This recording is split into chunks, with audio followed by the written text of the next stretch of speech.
Hi, this is Coach Ray with Higher Running, and I just want to take a few minutes to talk about a new Rites of Passage guide that I created that pairs along with a 50-mile, 100K beginner intermediate plan. So I also might be using my notes from time to time. I apologize if they're distracting, but I just wanted to make sure I got a few important points across. So this plan has been in the making for several years now, really since 2018 when I did my more formal rites of passage as part of my graduate program.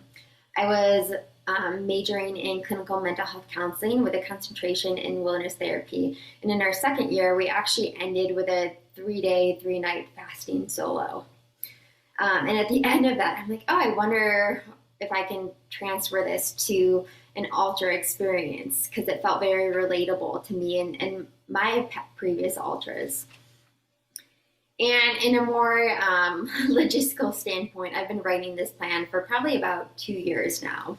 So it's taken me a little while to kind of get all of my thoughts together and kind of read the right books that kind of just came to me along the way. But ultimately, I think this plan is coming into fruition into the world at just the right time when people are ready for it.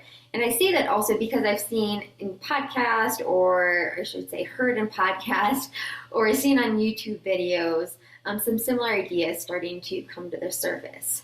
And I just think this is a point in the world and people's lives where we're looking for a way to find meaning and beauty in the world's suffering and darkness. So to take a step back, let me just talk about a little bit about what a rites of passage is and how you can use this plan. So rites of passage is a way to mark or honor a transition or a stage in somebody's life.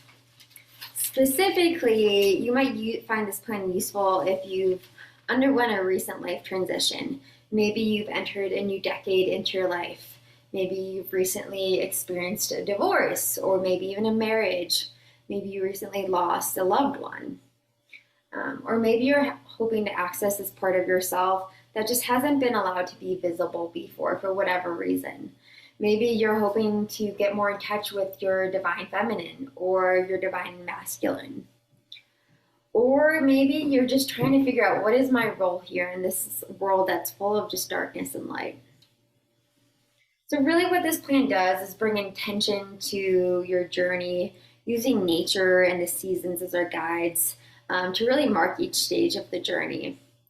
So there's letting go, there's wandering or intentional lostness, there's a growth and transformation stage, and then there's the reconnection and embodiment.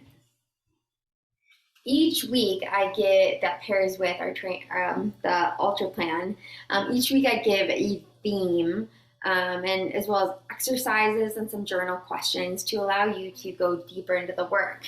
And I also give opportunities to create your own rituals and ceremonies.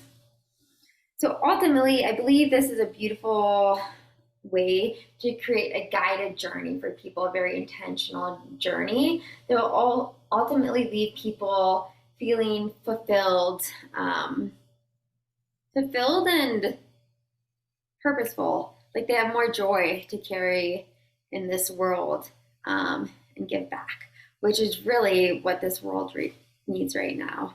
So with that, before I go on anymore, I just want to wish you a beautiful adventure.